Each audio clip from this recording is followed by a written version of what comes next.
case for renewable energy.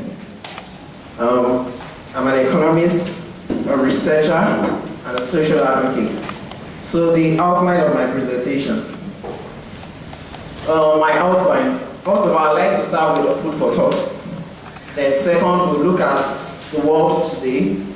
Then we'll look at Nigeria's energy stance, the facts and the figures. We'll look at investments and challenges in Nigeria's power problem. Then what have been the outcomes so far. Then the choice of coal as a source of power generation, what is wrong in it? It's one of the most recent efforts moved by the federal government to increase power supply. Then we're also looking at the renewable energy source as a key to Nigeria's many problems, the benefits. Then I'll say thank you. So let's start. My personal food for thought. An idle mind and poverty are the products of the absence of power. Power within this context, I like to limit to electricity. An idle mind is often said is the devil's workshop. When the idle mind is mixed with poverty, the worst is the case. And I believe that for the idle mind to be engaged, to eradicate poverty, would be to provide power. Power has to be available. Then here I just have a little picture to emphasize what I actually mean. Here we have energy and power, which I also believe it's the starting point of everything. When energy works, the economy works, all the key sectors get to work, and when the key sector gets to work, we'll have increase in output, increase in investments, increase in employment, idleness reduces, corruption reduces, and insurgency to a great extent will be reduced. So without sustainable power supply in Nigeria, we cannot end poverty and its cohorts. So the world today. The world today is richer than it has ever been throughout the times of history. But still within this time, the world has actually known the greatest form and the highest form of poverty. Not just any kind of poverty, but hunger poverty, where people cannot even afford to feed or get money to feed themselves. So that's the world today. And the figures shows that the number of the rich in the world are so tiny, making the gap between the rich and the poor extremely too wide. And we know, of course, that when the gap between inequality goes too wide, not only do you have this disparity, you also get a large degree of anger and sentiments, because when poverty increases, the rich becomes an endangered species, and that's what we're having today. So we're also having a rise in global conflict, war, terrorism, lots of rebellion, and tripling of governments. Then we're also having international drop in crude oil prices all over the world. All forms of crude oil, the prices are tumbling down. Well, many may attribute this to international politics, but I also believe that it's also an advancement in the substitute to crude oil. Then we're also having changes in climate and adverse effects, which are seen in the natural disasters, which we see on Al Jazeera, CNN, NTA, China, lots of them. We're having rise in water level as we're having in Lagos. We're having flood, we're having desertification, lots of food shortage and wastages at the same time. And wastages in food has actually been rooted from the absence of power supply, which is supposed to power storage and the rest of them for processing. Then we're also having rising and unpredictable weather temperature. And my time is beginning to stretch into March. And we're even having a massive energy shift from the traditional fossil fuel to clean renewable energy. It used to be a test run before, but now we're having serious breakthroughs. Then here I just brought a picture showing oil prices, the trend in oil prices, and the factors that have actually influenced the fluctuations in the international oil prices. And as at 2014, spilling into 2015, we see the price dropping sharply, and the factor here was as a result of the shale production in the US and other neighbors around it. But I don't think that's just the case, because we've also had rising discussions as a result of the climate change, which has become so advanced now. We're having discussions and signing of deals and treaties to actually help mitigate the adverse effects of the climate change, and US, Germany, Australia, Canada, and the islands, they are championing this cause. And we're having carbon tax and penalties. The practice is now. They've actually started having penalties in most of the countries to actually discourage the use of fossil fuel. And China are already signing in. Then we're having commercial breakthroughs in renewable energy technologies. We're having more innovative street lights. We're having solar cars in Japan, Brazil, Germany. In fact, there's a Guardian newspaper like about a month ago where Tesla, which is a motor company in the US, this last year, 2014, produced 40,000 cars, electronic cars. All you have to do is plug your card, you plug your card with your phone, charge, and you zoom off. Look for charging points. The idea is get charging points. Instead of having filling stations, you have car charging points where you plug your car, you charge and you drive off again. And this same company actually promises, they hope that from 2015 upwards, they are going to be producing 1 million cars each year, with prospects of increasing further. Vanguard newspaper and Punch, they actually made a report on a solar plane, a plane that doesn't run on fuel whatsoever. That plane has been produced, and I think it was called Solar Impulse 2, which is the first solar power plane to be able to fly for several days and nights without a drop of oil. So these are technologies and innovations that are actually causing that massive energy shift, you know. And it's really reflective of how these energy sources are also being used. So let's look at the stats and figures. In terms of energy, I like to place man as the first of all. Where man exists, anything is possible. So I looked at figures from Nigeria. To what extent has Nigeria engaged man? And let's see what the figure says.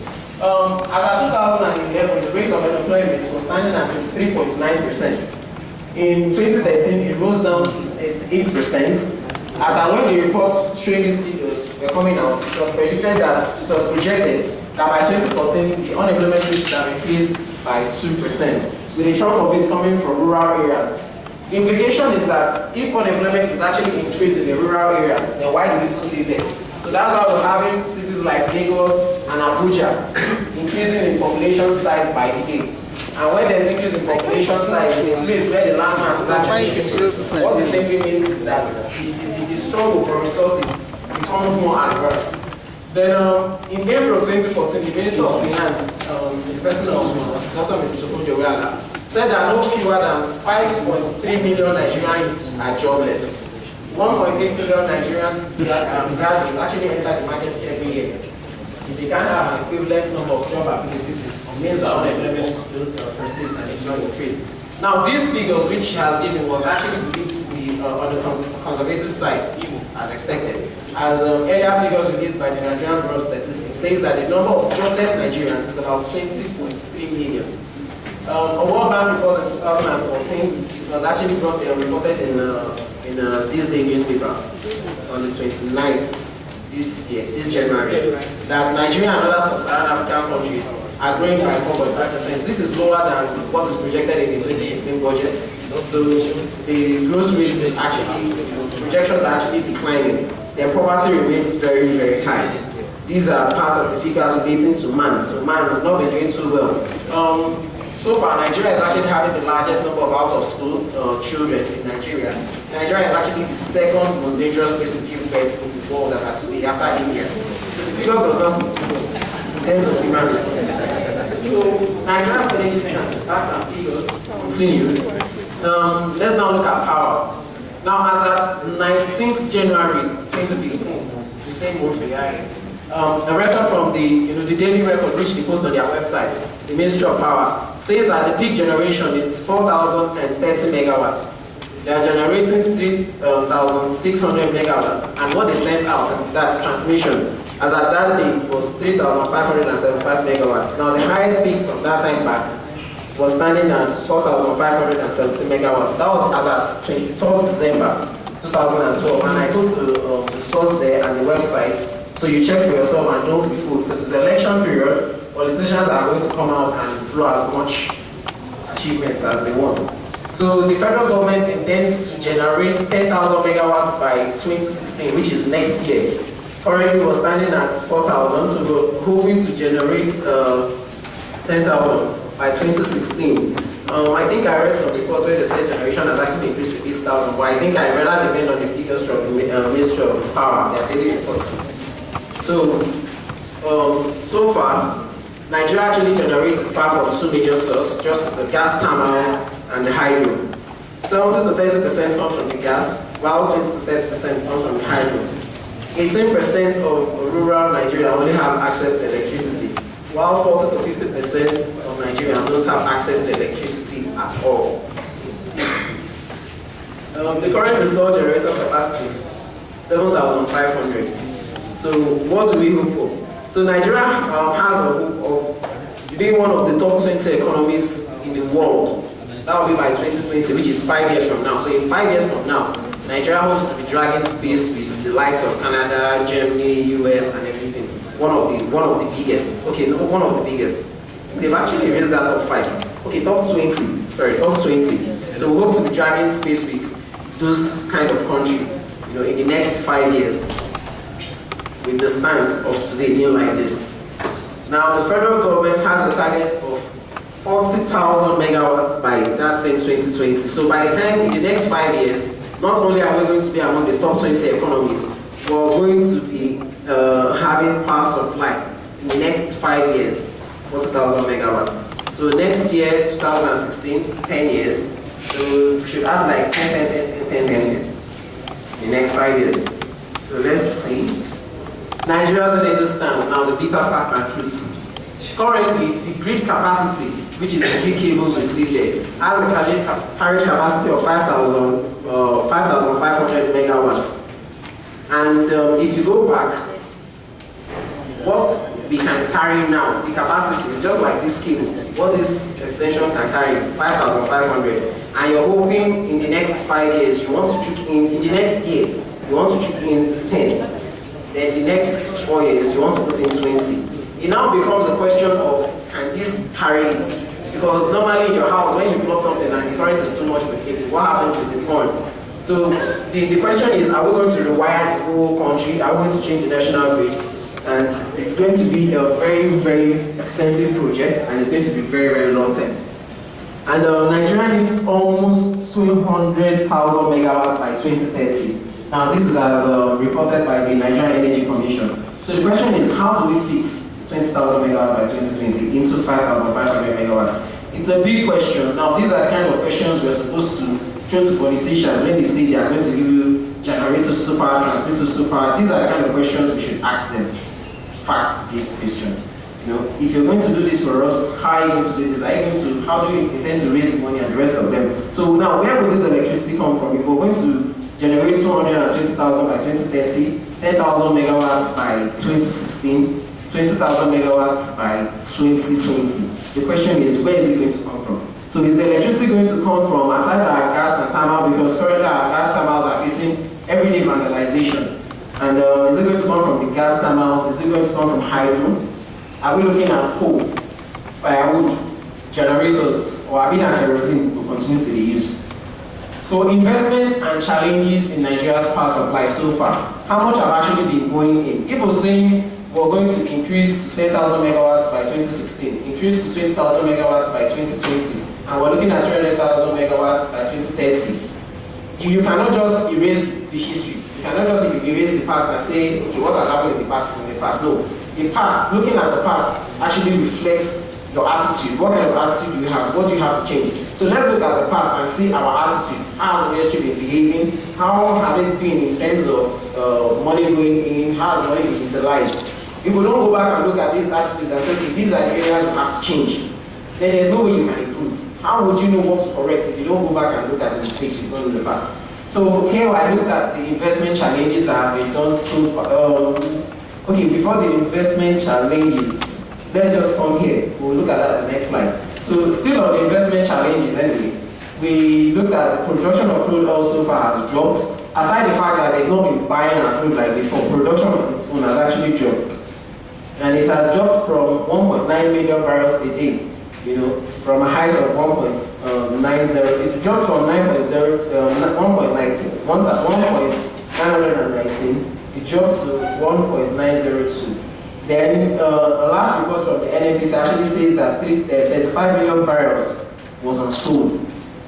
It was never heard this before, that Nigeria takes out crude out there and they don't buy.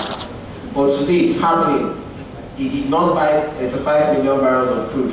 Why is that so? Vanilla used to be very good. They used to say it has no sulfur content and the rest of them. Well, it's because after America stopped buying Nigeria's crude oil, Nigeria was depending on Asia to continue buying. But the same Asia who were depending to buy have actually shifted their market to Angola.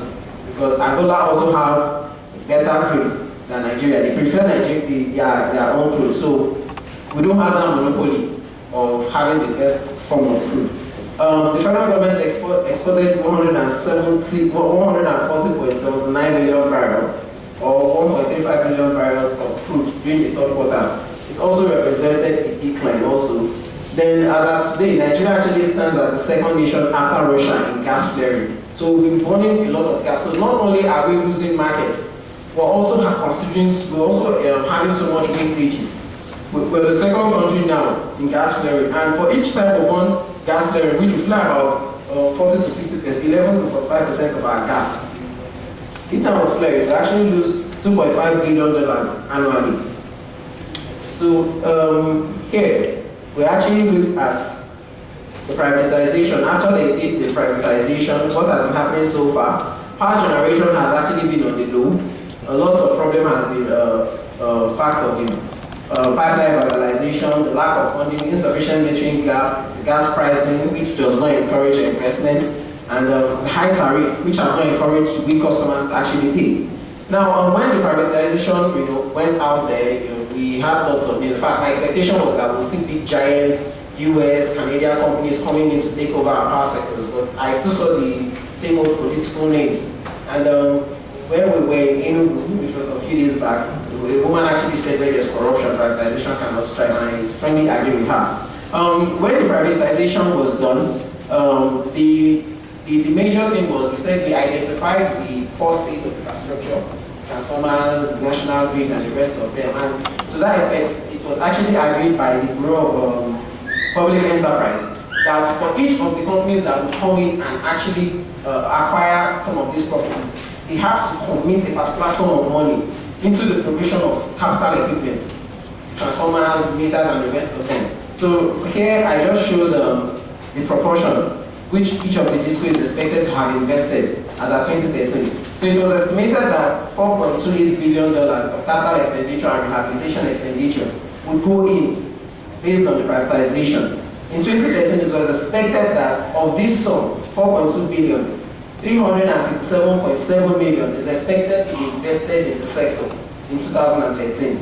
This is what Abuja DISCO is expected to invest at 6.6 billion, Benin DISCO 24.3 million, Enugu 27.2 million, Ibadan 48.86 million, Jos 22.75 million, Kaduna 26.96, Kano 30.38, Eko DISCO, who we're expecting today, is expected to have invested in 2013 $45.2 million.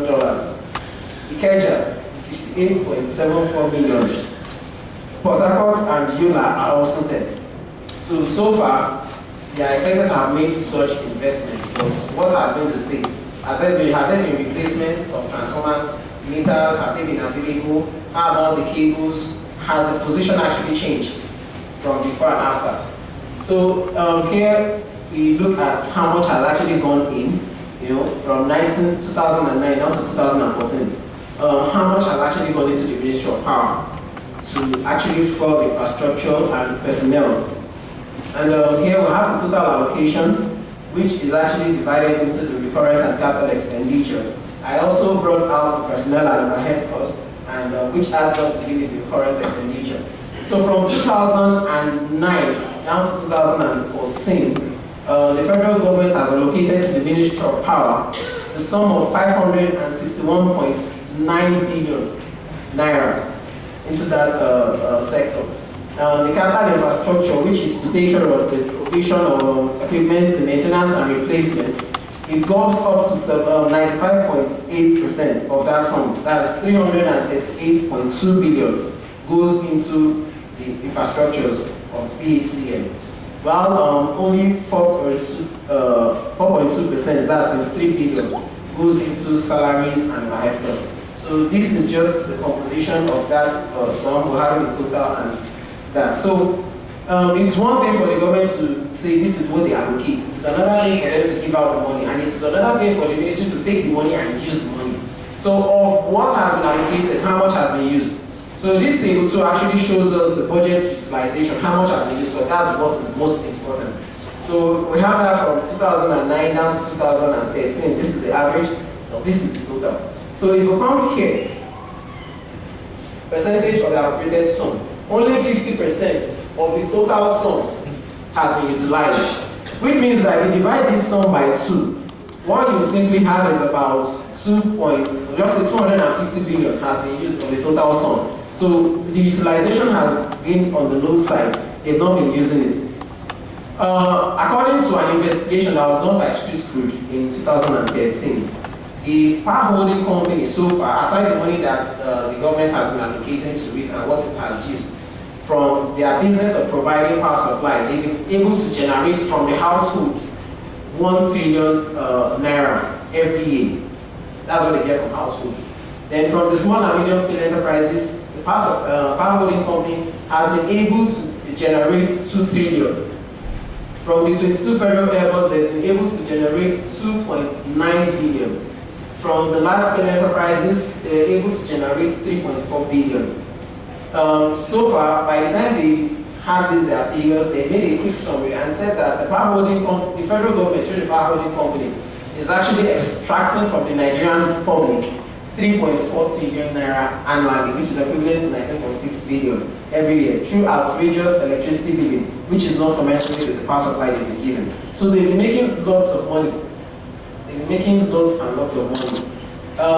We've also had a metering gap, which we obviously, I think the federal government produced 1 million prepaid meters.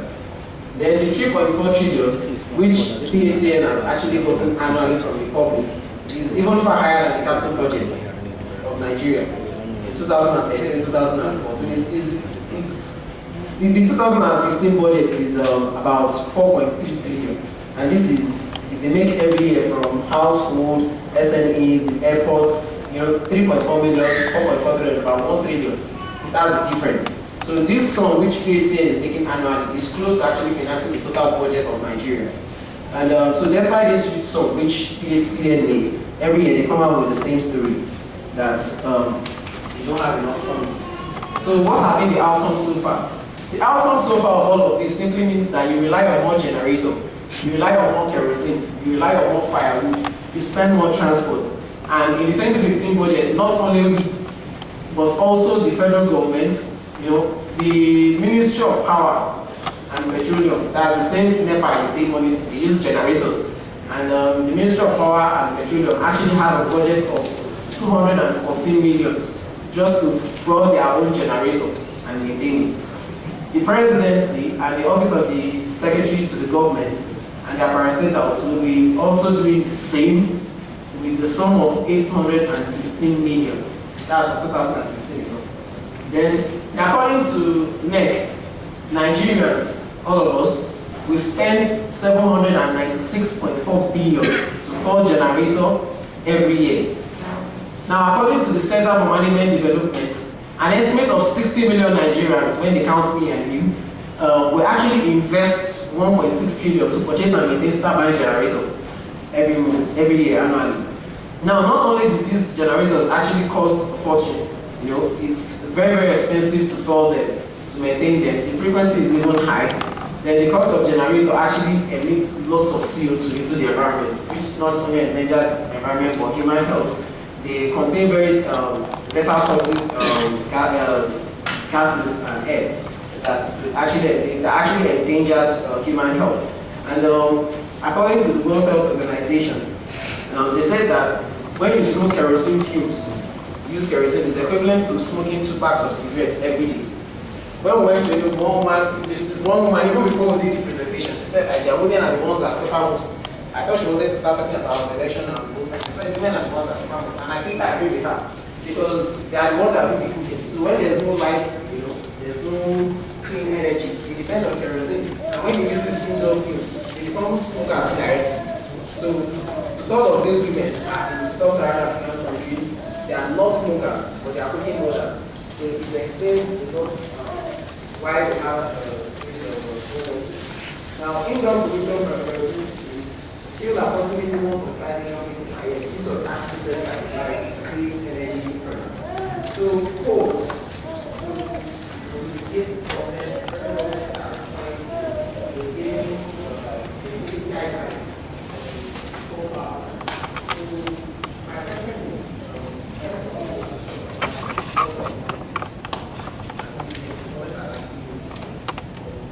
is it the best? Is it the best that coal contributes 72% to the global CO2 emission from power generation and is the major source of unrest in China. If you know your CNN and Twitter, it's what I like to do every morning at 5. Just one.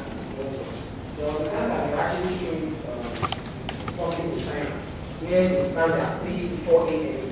like afternoon, and you can't even see the person in front of you because of the fog as a result of the coal plants that they're using.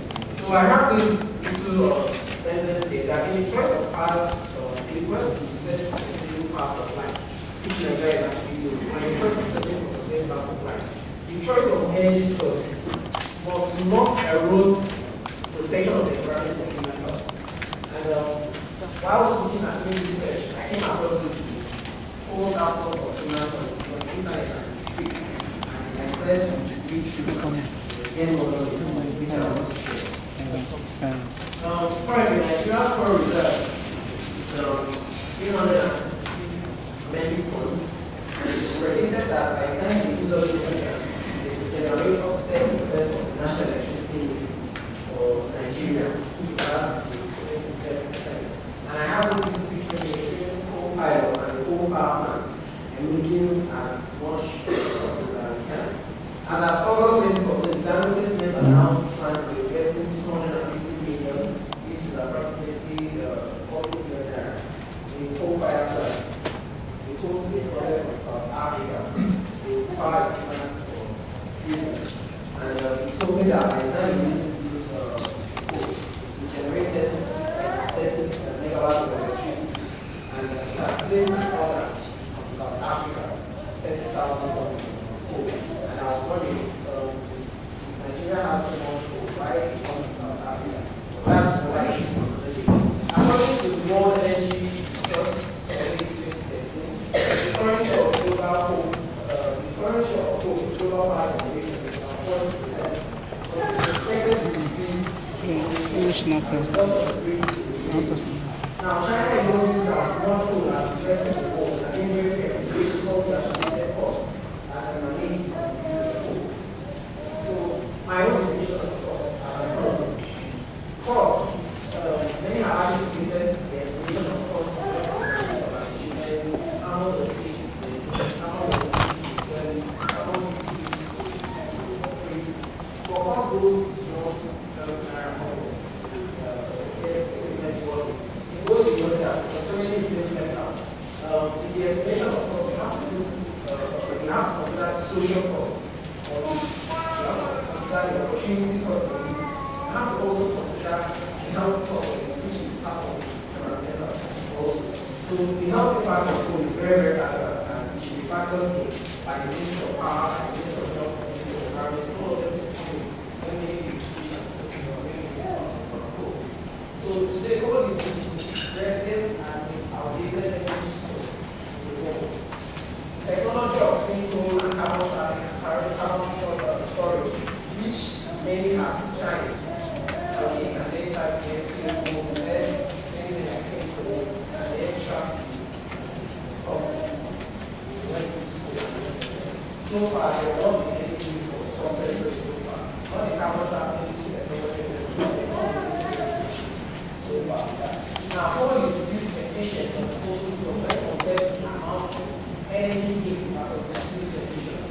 So if the still energy in the basic here, and let's place it CO2 at the end of the day, you find out that the cost of action is complete loss of greenhouse gas, which causes people to grow, and in the process of eliminating fuel, in many instances, have to cut down the fuel sources. So the process of doing that, we're also killing the trees that are supposed to help you reduce the amount of carbon in the atmosphere. So the process of the job is not at all. So at every stage from mining, transportation, storage, combustion, and disposal of the waste of coal is interest to human and environment. There's no point where you say coal is clean. Even the point where you go down, for you to get it to destroy the gas, you call down the trees, you blow it up. When you blow it up, gas goes up, more goes down into water. You take it driving from that point where you mine it down to processing plants is harmful. The process of getting out the energy and releasing carbon, getting coal ash. The coal ash itself is a problem. So every stage is actually dangerous. Now, from the book I said, the coal aspect of human health, for each terawatt of hour of electricity generated from coal, you actually get 24.5 deaths. Then you actually create 225 serious illnesses and 13,286 minor sicknesses. So this is from the coal aspect of human health. Electricity generation using coal burning process brings approximately twice the greenhouse gas when you use natural gas. So Alaska, which is one of the biggest states in America with abundant coal resource, they do not use coal for generating power. They don't use coal as the primary source of power generation. Instead, they're actually looking for ways to actually sell out the coal. So it's just like, I know this thing is killing me, it's dangerous for my health. So waiting I will do, I sell and give you. So those that are interested in buying this, come and take and pay money. So that's basically what they're doing. And South Africa is also doing the same. South Africa is switching to renewables at a fast pace. So Nigeria, you want them to come and buy coal, and we're buying. So burning coal also releases numerous toxic chemicals and particles, which can bring a lot of cost to a country in terms of reducing our life expectancy and increasing our health cost. Particle pollution from coal power plants is estimated to kill approximately 13,000 people a year. According to the reports, pollutants from coal adversely affects all major organs of the body and contributes to 4 to 5 leading cause of death in the USA. We want to import that into Nigeria. Coal-fired power plants that sell electricity to the national grid produces more hazardous air pollution in the US than any other industrial pollution sources. And over 3,860 tons of air pollution are emitted from over 400 coal plants in the US.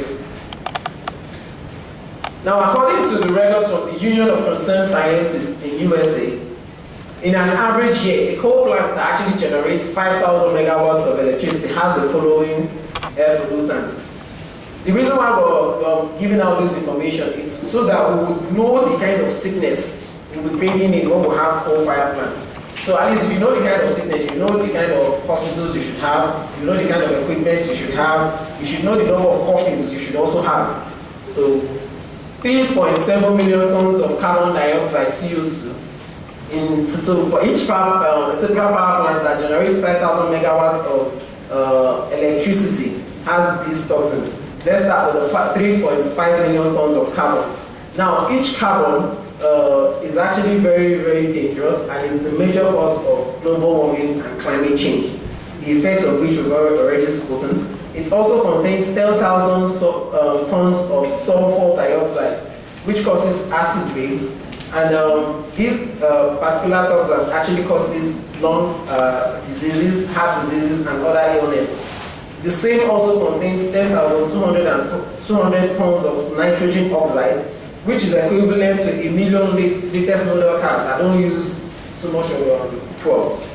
Now, these toxins, nitrogen oxide, leads to the formation of fog, which when inhaled, causes lungs inflammation and increases susceptibility to respiratory illness. This particular toxin causes asthma, lots of it, and 500 tons of small air carbon particles, which can cause rhetocysis, reduces lung functioning, increase hospital and emergency room admission, and premature death. It also contains 200 tons of hydrocarbon, which contains to smoke formation. It contains 720 tons of carbon monoxide, which causes headache and places additional stress on people with heart disease. It also contains 170 pounds of mercury, and mercury makes your fish unhealthy to eat. And mercury also causes disability and brain damage, neuron disorder, and 250 pounds of arsenic, which leads to ulcer. And 1 out of 10 people who drink water containing 50 parts actually suffer from this.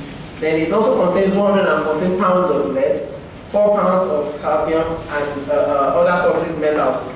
And all of this actually leads to serious health problems, mental retardedness, developmental problem, and damage to the nervous system.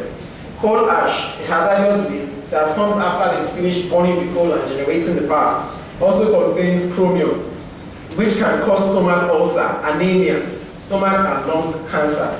It also contains selenium, which in excess can disturb one's vision and even lead to paralysis.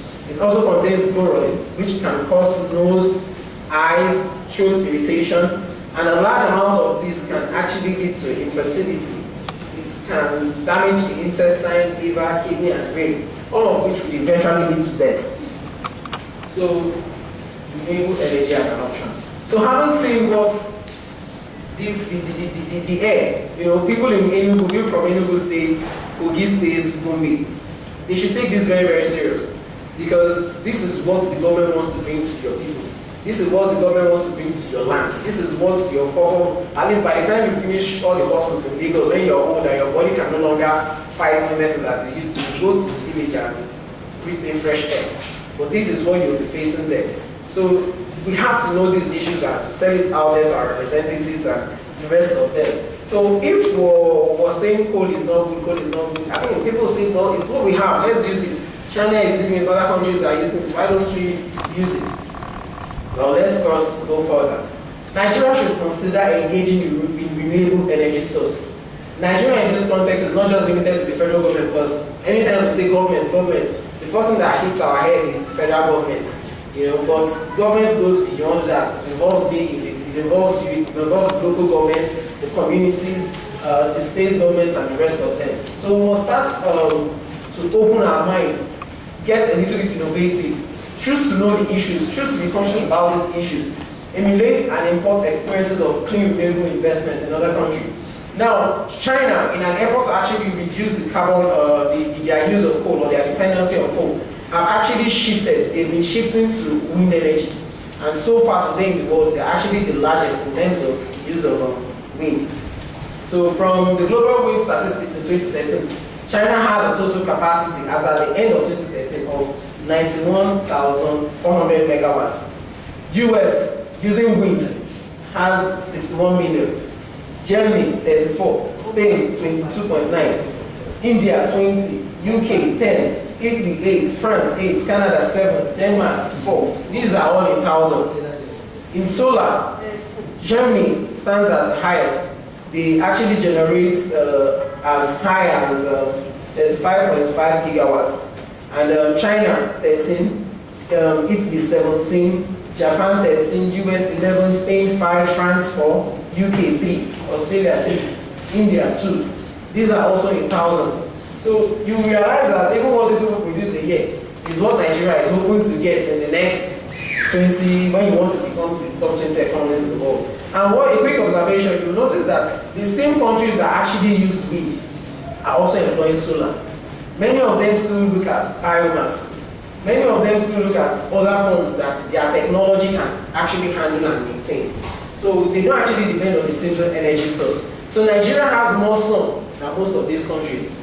Nigeria has wind, we have biomass, we have water depots that could actually fund small hydro plants, and we have all it takes to actually switch to renewables at little or nothing. So renewable is becoming more affordable. It used to be argued that it's too expensive, but the truth is that the prices are coming down.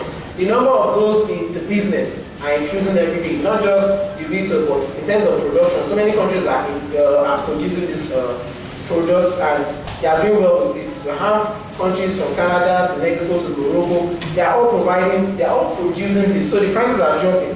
And the price of solar equipment has fallen by roughly 80%. Small turbines are also very, very cheap. And the investment is actually good business, but more has to be allocated to actually increase and call for more incentives.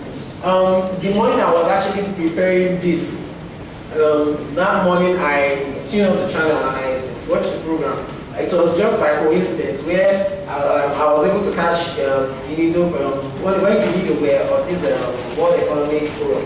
They were doing a presentation on switching to renewable energy, and this was the extra I got there, and I recorded from my phone. They said if Nigeria transits to Can I go on? Yes, please. Now, if Nigeria transits to off-grid renewable, we stand to gain the following. We stand to gain a savings of 1.4 billion a year.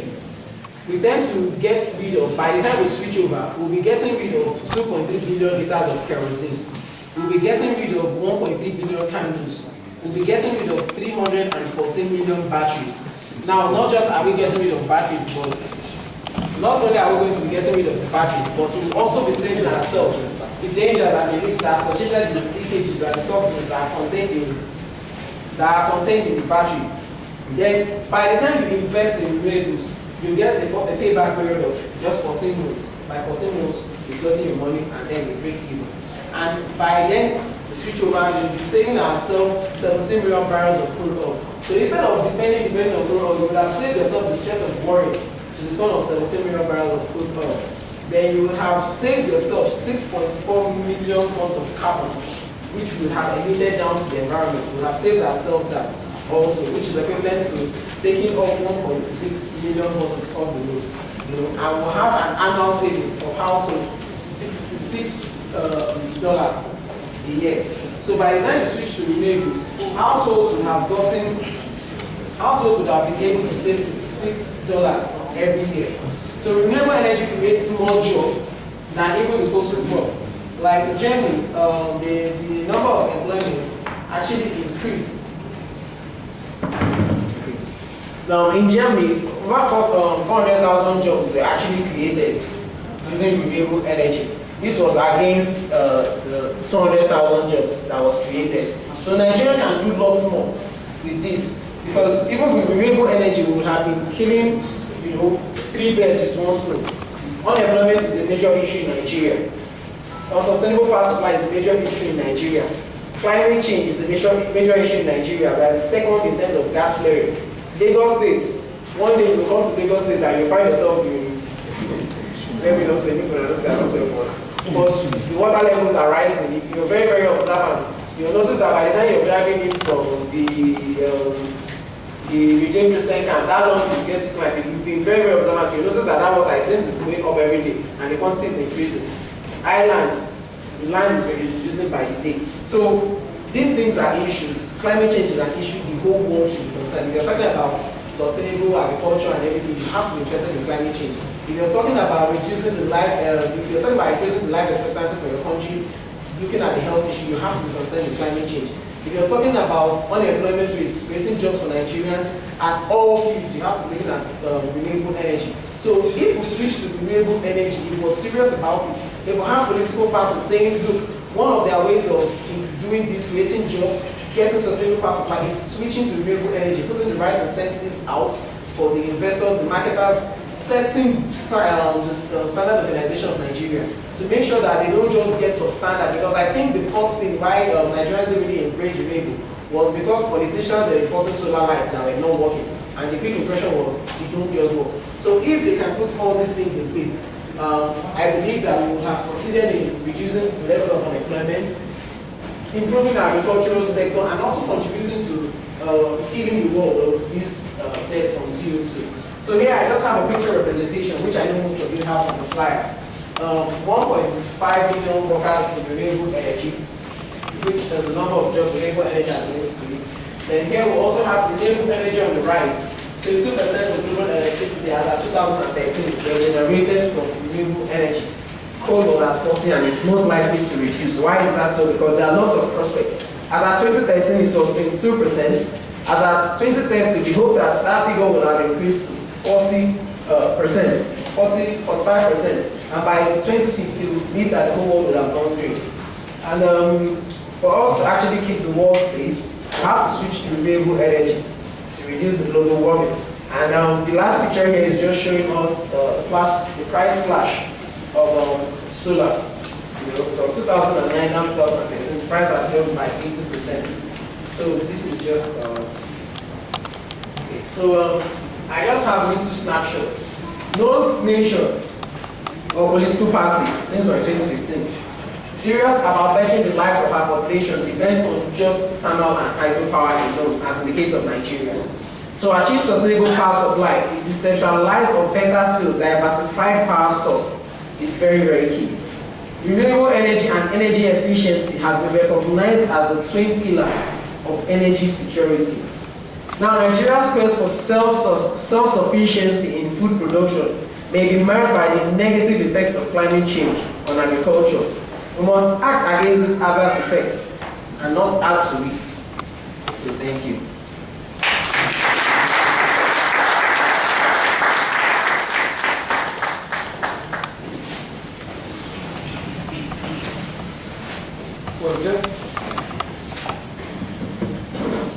Well, gentlemen and ladies, you've heard it. I think we'll take out some time to have discussions. If there are questions and clarifications that need to be made or inputs on this paper, so let's see your hands up.